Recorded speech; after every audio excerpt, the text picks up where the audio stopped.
With all auspicious blessings and grace of my Guru, Bhagavan Shri Nityananda Paramashivam, I welcome you to this webinar. In today's webinar, you would be exploring what is real Hindu feminist identity. What's the difference between Hindu feminist identity and today's modern idea of feminism? How today's modern ideas of feminism are actually damaging us rather than inculcating in us.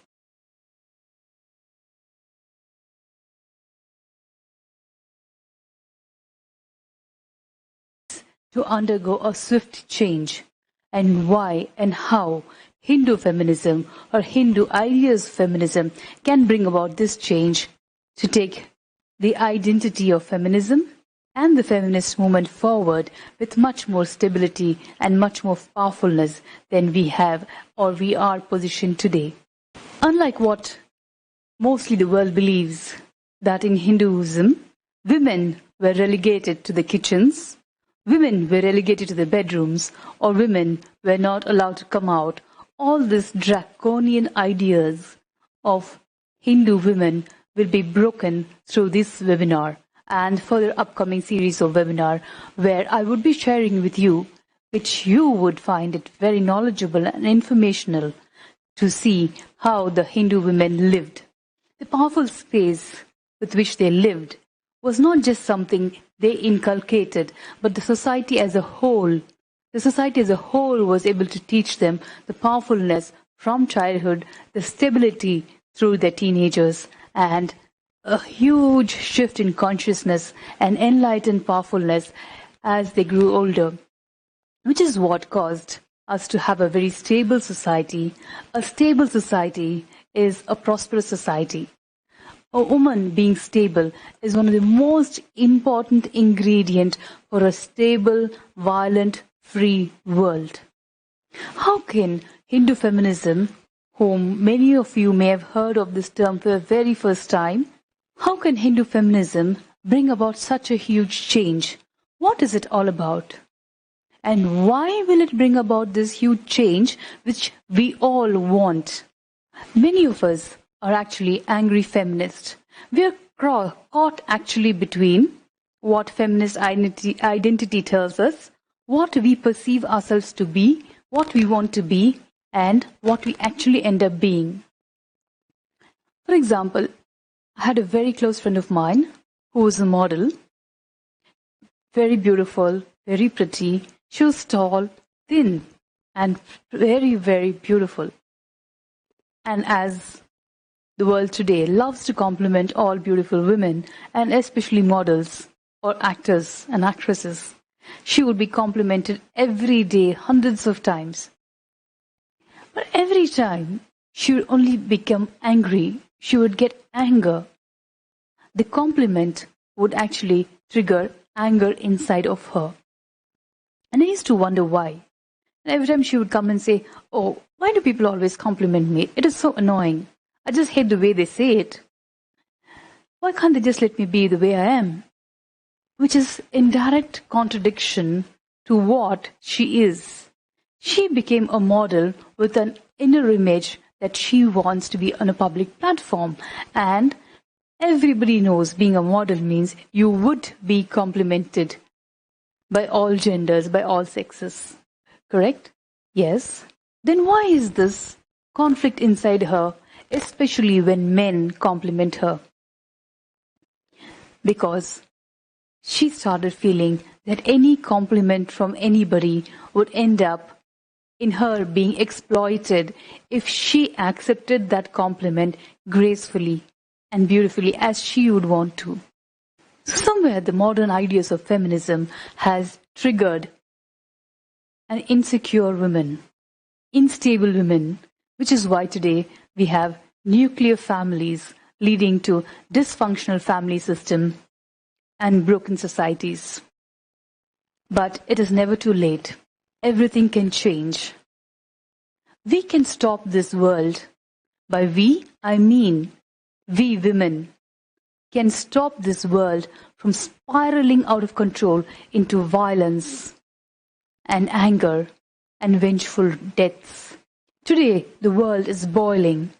Either in one part of the world, you would see deaths due to terrorist activities, or in the other part of the world, there would be various violence. You can change this world. By you, I mean every woman in this planet. Not only woman, every man also who feels can change this planet. But for the planet to be safe, secure, violent-free, it is the woman who has to be stable. Stability is the most important factor for any prosperous society. You can take things into your control and stop the society and people around you spiraling out of control into violence and a hate-filled world by just your stability and your decision to be mature about handling life. How can Hindu concepts, especially the Hindu concepts of women, which was practiced in ancient India or during the ancient Vedic civilization, be of any use to modern day issues?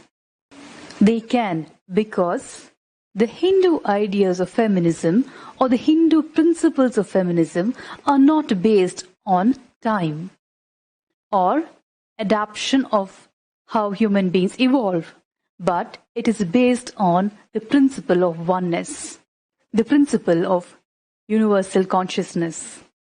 Today, one of the most discussed topic among neuroscientists and scientists is this theory of panpsychism. Panpsychism is a term used wherein the idea of universe is described with the theory of a prototype of consciousness being part of this universe. Of course, this is a very small theory compared to our Hindu principles of universal consciousness, or the theory of Aham Brahmasmi. Since the principles of Hindu feminism, the teachings of Hindu feminism are founded on the principles of consciousness, it teaches you powerfulness from inside. And your powerfulness from inside will always and only teach you to lead life without violence, handle it with maturity, and such bring stability and joy into relationships around you. How can Hindu concepts of feminism, the Hindu principles of feminism, or the Hindu identity of feminism bring about a global change? It is possible simply because Hindu principles of feminism teaches us stability, and through this stability, making decisions with maturity. What is stability in today's world? Even deciding to stay in a relationship, irrespective of the good, the bad, the highs and the lows of life, and making that relationship successful the way you envision it, and along with that relationship, traveling through life, manifesting life the way you want, is what is maturity and stability, which is defined by Hindu principles of feminism. There are different ways to deal with life. If someone abuses you, accuses you, or shouts at you, you can break the relationship and never see the person again. But how does it benefit us? It doesn't. Yes, it may be where you can avoid the pain, the anger, the hatred, or the irritation when you see the person. But in the long term of life, how many people will you withdraw from? Every time someone says something good, something bad, something negative, or criticizes you for anything that you feel is not good for you. Life cannot be lived like that. Of course, you can live, but what happens is we end up as depressed aunties and depressed uncles and just die as a lonely, broken-hearted spinsters. How can you live life with all these ingredients, with all kinds of people, without feeling the hurt, the pain, yet retaining the basic joy, the quintessential joy in you? Especially we women, who feel so sensitive for every word uttered to us, Most of the time, we tend to take it as criticism. Instead, the shift in our thinking, in our cognition can be, oh, that person is saying something. Let me see and try it out and see if it will add value to my life. That is one way of thinking. But that's a very small way of thinking. It could be just a stopgap solution for certain relationships. But for you to live your life powerfully and manifest life the way you want, only living life through powerfulness, making decisions from a space of completion, from the space of powerfulness, knowing you want to do this because it adds joy to your life. Not because it adds people, not because it adds money, not because of any other materialistic nature, but because it adds joy into your life.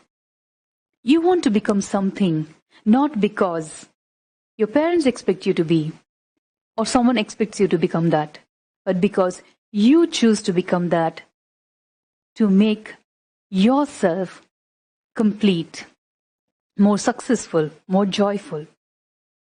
Success or wealth cannot be measured just by your bank balances or the number of people you have. Success and wealth today should be measured with the space of completion you have inside of you, and of course, which will manifest itself into life the way you want. Oneness. Oneness is such a unique concept to Hinduism. Oneness is the concept of Sanatana Hindu Dharma. And it's no great brain drainer to see that this principle of oneness, this concept of oneness is how Hindus viewed women as. So today, when I hear so many stories saying that, oh, women are backward members of second-class citizens in Hinduism, women are not allowed to come out, girl children are not allowed to give an education, and it took a long while for us to get girl child education as a right for a girl child. It makes me feel that people have stolen my past. People have stolen my proud heritage, buried it, and now trying to dump something else on me, which is not me, which is not mine. Every Hindu woman, every Hindu human being on this planet should understand and should realize that no sacred text of Hinduism has ever segmented women into the kitchens. In fact, it is the other way around. Atharva Veda very proudly and very boldly states that every girl child should be educated and she should take knowledge as a dowry into the home that she's getting married into. Like this, we have various Shastra Pramanas which I will be sharing with you over the course of this webinar and many more such webinars and programs for which we have designed. Even the universe, whatever way you approach, if you approach with a constant feeling, I may fail, I may fail, I may fail, you are waiting for failure to be the climax of your life. Instead, approach the life with a constant feeling, I will win the game, I will win the game, I will win the game. I will make my new reality into reality. My new vision as a vision. So naturally you will be expecting that climax.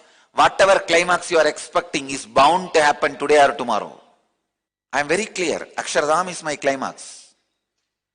Where millions of people, enlightened beings, sit and meditate and raise the consciousness of the universe. You will see, I will achieve the climax.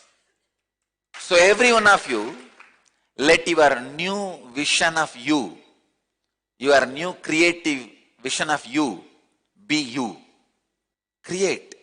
You always see the world the way you are, not the way the world is. So now, let your new vision be the world for you. See it as the way you are. If you are constantly thinking of that new world, the climax will always be when you feel your life ends. If you are expecting wrong things, the moment that wrong things start appearing, you will feel your life has ended and climax over. If you are expecting the right thing, you will simply see that happens and you will feel the fulfillment. Even with the world, exactly what you expect, that only becomes your climax. So enter into the life with the right climax. Don't start the drama of your life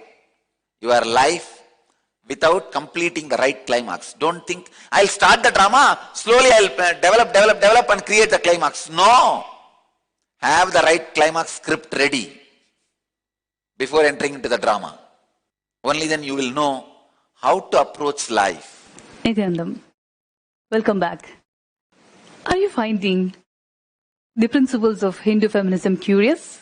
For me it was, because it was much later in life that I even started understanding the ideas of Hindu feminism. I never thought Hinduism had a feministic component to it. I never understood that Hinduism actually empowered women more than any other practicing lifestyle.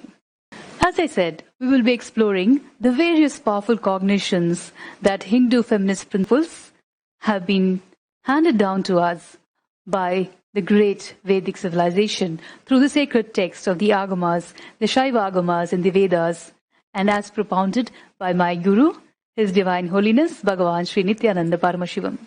How to stop feeling angry? How to stop feeling guilty because of the woman? How to stop feeling insecure because I'm a woman? How to stop pitting a woman against woman?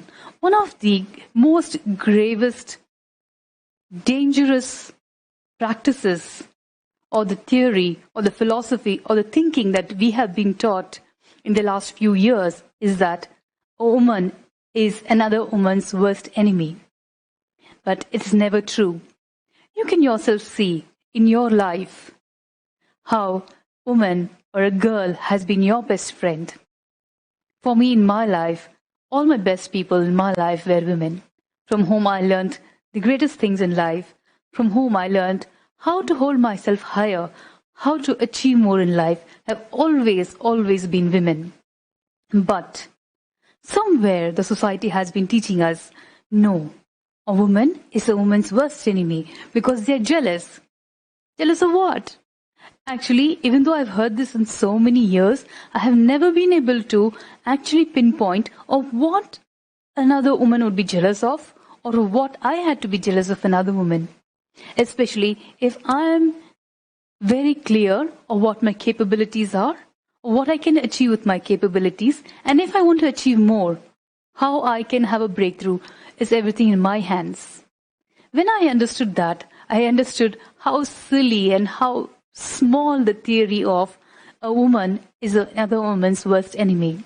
And this whole theory and the theology and the philosophy and the principle of, oh, a daughter-in-law and a mother-in-law never get along. All these are such social prejudices against us women. It is one of the greatest enemies that have turned women against women and have made us our own worst enemies. Instead of making us our best friends, these kind of negative thoughts, these kind of self-enemical thoughts, I would say rather. Because today when I think back in life, I know some of the best people in my life were women, be it my pre-monastic mother or my pre-monastic sisters or my friends or even today in the Nityananda Sangha. Some of my very best friends are women. Then who started this rumor that women are women's worst enemies? I'm very sure it's a man. Because a man likes to be in the middle of two women fighting over him. I mean, at least that's my theory, because otherwise, why would anybody promote this theory that a woman is another woman's worst friend?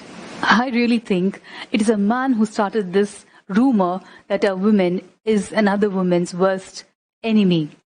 Otherwise, why would a woman think someone of her own gender, whom she would be most comfortable in her life, as an enemy, be it your mother, be it your mother-in-law, be it any of your friends?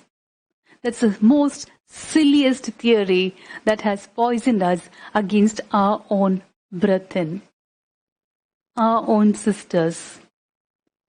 The very first thing that we need to develop is, no one of my sisters are my enemies. I think that's the first powerful cognition that we each need to develop. But that powerful cognition will only come when you carry a space of powerfulness and completion inside you.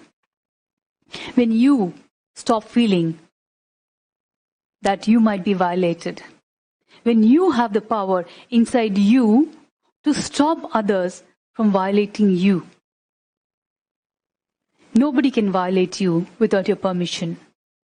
And once you carry the powerful inner space inside you, which evolves out of powerful cognitions, does not come from just psychoanalysis or counseling or medication or watching movies or just hearing a few have a good day talks. No, it comes from practicing. And the powerful cognitive clicks inside of you which change the way that you perceive yourself.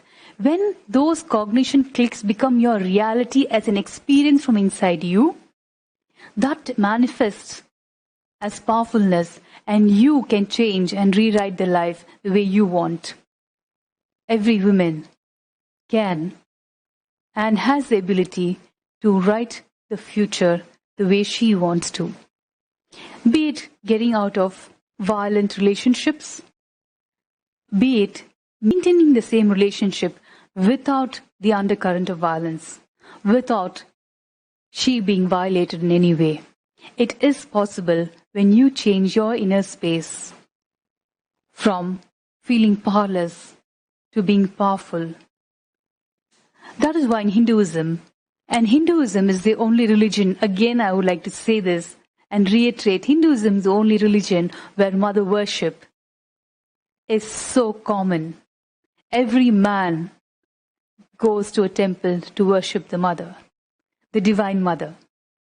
It is because women has the ability to become so powerful, so compassionate, so stable, so mature that she can hold the space for so many people inside her, and she will be able to maintain the peace and the love in the families no matter what happens, through her maturity, through her completion, and through her stability and the decision to hold the family together. Through the upcoming webinars, we will be exploring the Hindu concept of feminism, like I mentioned earlier, and also the four tattvas, which is one of the most important components, the principles for which we all need to align to, which will lead us to exploring the higher and higher consciousness in ourselves. The exploring of your higher and higher consciousness in yourself will be the first step towards completion and powerful living. And what is completion in its actuality? What does it mean? I've never tried completion. Does it mean just saying sorry to people? No. Does it mean saying sorry to yourself? No. Saying sorry means you still feel guilty or angry about something. Completing is going deep inside yourself into the maze of your confused emotions and landing on that platform which is your highest goodness and operating life continuously, repeatedly from that highest space of goodness which you identify as yourself. It's not very difficult. As I may have made it sound to be, it is not at all difficult because it has been made easy, broken down for today's human beings, for today's minds to be able to grasp, to be able to use it, to be able to transmit it by my Guru, His Divine Holiness, Bhagavan Sri Nityananda Paramashivam. That is the most amazing, the single most unique aspect of my Guru. He has made the Agamas and the Vedas, the sacred texts, which were not accessible to common man. And if they were accessible, were beyond comprehension. My Guru has taken these sacred texts, the sacred principles, which will evolve all of us into enlightened consciousness, into enlightened lifestyle, broken it down for our use, for common man's use. It's just a simple teaser, a trailer. I want all of you all to use the handbook that has been given to all of you all. And in the handbook, write down the first 10 incidents, when you felt powerless, insecure, angry, hatred for being born a girl. The many times that you felt you could not do something because you were a girl, or because you were forced to do something because you were a girl. It could be as simple as, oh, you're a girl, why don't you wash the dishes? Your brother has to study. Or it could be something more. A woman can never achieve higher offices. A woman can never be a politician because she is not made to be that. All of you have heard this and has curtailed your lifestyle, has made you shrink back in anger, shrink back in fear, shrink back in insecurity. Write down any 10 incidents that you remember top of your head. At the top of your head, you need not think too way long back as into your childhood, but at the top of your head, the first 10 such incidents. Or it could be even, where in your office you would have felt you deserve this job, but it went to a male just because he was a man. How it made you feel. What it made you feel. Because such emotions make us feel useless, make us feel whatever we do is insufficient and you're never going to get the life that you want. Hold that thought, because you're going to take this opportunity by attending these webinars of mine to rewrite that thought, that cognition, that your gender is not going to stop you from writing and manifesting life the way you want. Take your time and ensure you write 10 incidences, the top incidences that you can remember right away, the 10 times in your life that has made you feel, oh, I wish I was not born a woman. Oh, it's because I'm a girl, people are talking like this. Oh, it's because I'm a girl, I'm unable to do this. Write it down and keep it with you. In the upcoming webinars, we will work out powerful cognitions that will shift and show you how, with maturity and with completion, with powerfulness, those situations can be healed and rewritten the way you want life to manifest for yourself. Do not miss out on any of our webinars, because each webinar going forward is going to be teaching you the secret of successful life, the secret of completion, the secret of powerful cognitions which lead to power manifestation. Well, what's this power manifestation I'm talking about, especially towards the end of my webinar? Power manifestation is nothing but, to put it very simply, expressing your inner powers in a way that will help you manifest the life that you want. Some people would love to teleport. Some people would love to mind read. Some people would just like to do mystical, spiritual things, just to play with energy, to show the joy of life, to show the joy of universe to others. That is power manifestation. Power manifestation will be taught in the series of webinars that are coming up, and also in the mentorship program that has been launched by us. The Nityananda Hindu University, under the guidance of my Guru, Bhagavan Sri Nityananda Paramashivam, has launched a mentorship program. It's a 1-year program, an online e-learning program just for women, based on the Hindu principles of feminism. It is because Swamiji, as we all call him, believes that only if women become leaders and lead nations, states, societies, that humanity has any hope for a better future. It is through women leaders that the world can experience peace. My Guru, His Divine Holiness, not just propagates equal rights for women or all genders, he makes it a reality for all of us. He firmly believes that a woman, by her very intrinsic nature, is a caregiver. She loves to care for people. And it is through this intrinsic nature of a woman that the world can get healed, that the violence that is now just flooding the world across can be healed, and we can get back to life where there is no violence and just joy. Life without violence is possible. Keep attending our programs, especially for women.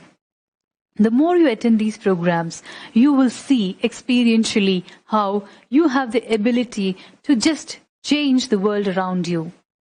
And once you convince yourself and you have the confidence that you can change the world around you because of the powerful space you carry inside you, you will take the effort and the responsibility to change the world over. It is only a decision, nothing else. The decision to be powerful, the decision to be stable, and to operate from the space of completion. Our mentorship program is intended to create leaders, world leaders in all women, irrespective of where they are, irrespective of their caste, irrespective of anything. Join our mentorship program to realize the true feminism, the power of feminism inside you. Powerfulness does not mean destruction. Powerfulness is creation. And creating from powerfulness is what will be everlasting, that will leave behind you a world, a better place than you have lived in. My next upcoming webinar is on June 15th. And this webinar is going to be for men also, not just women, for men also. Why have I chosen this webinar?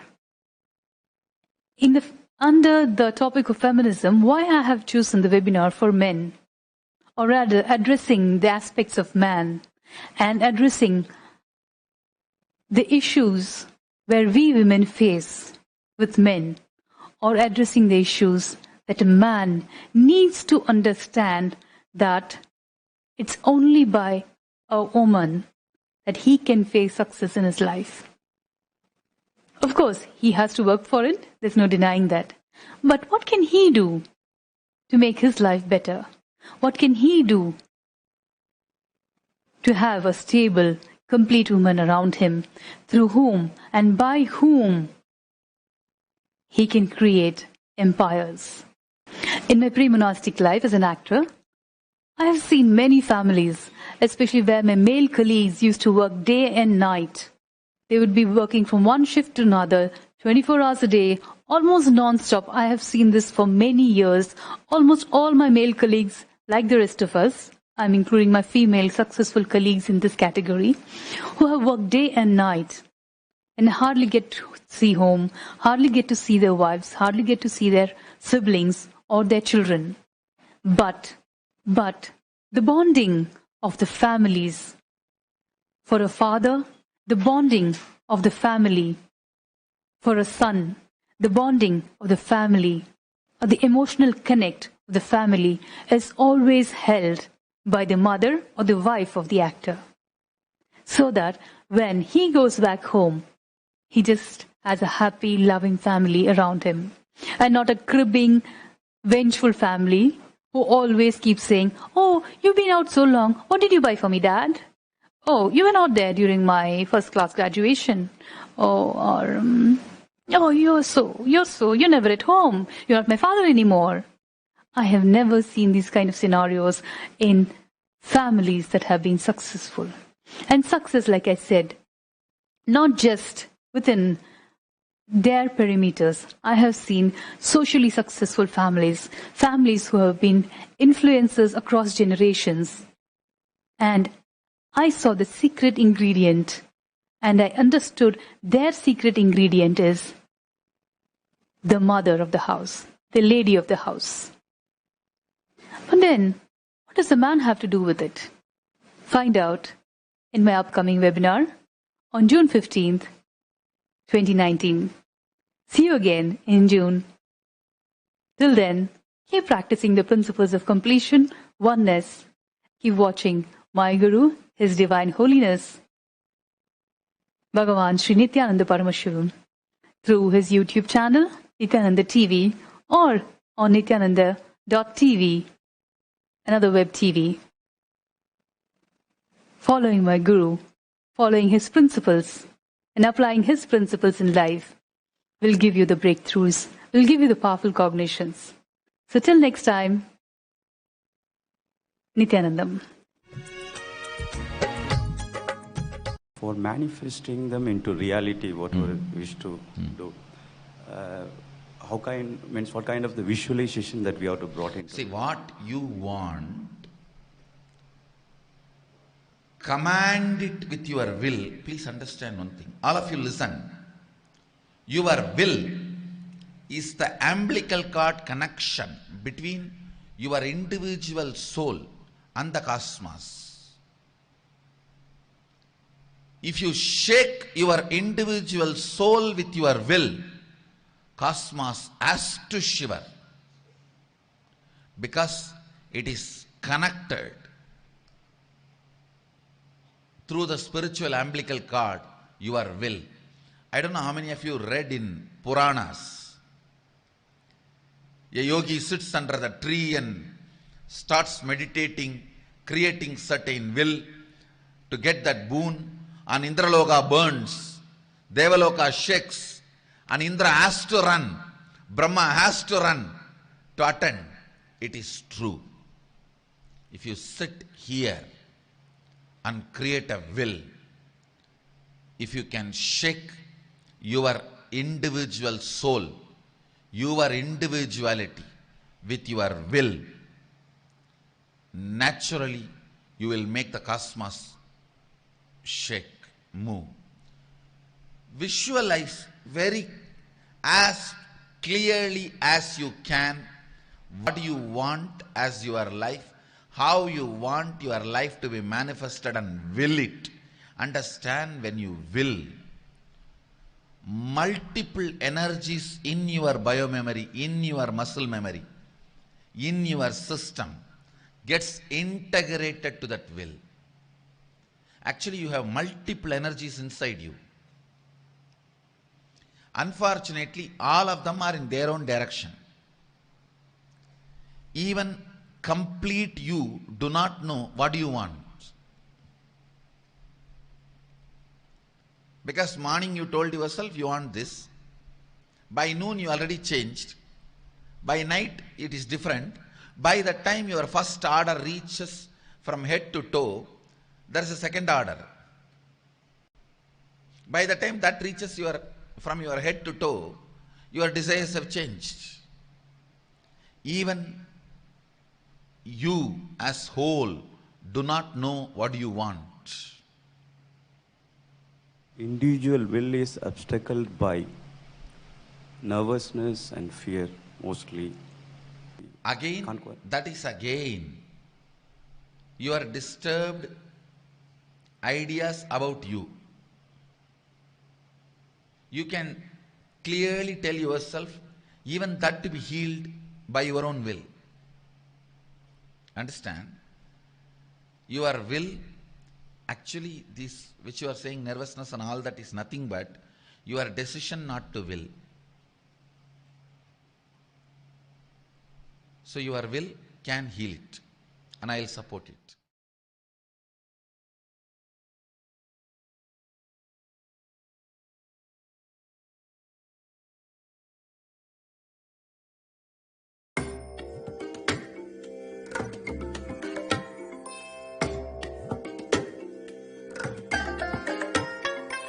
I bless you all.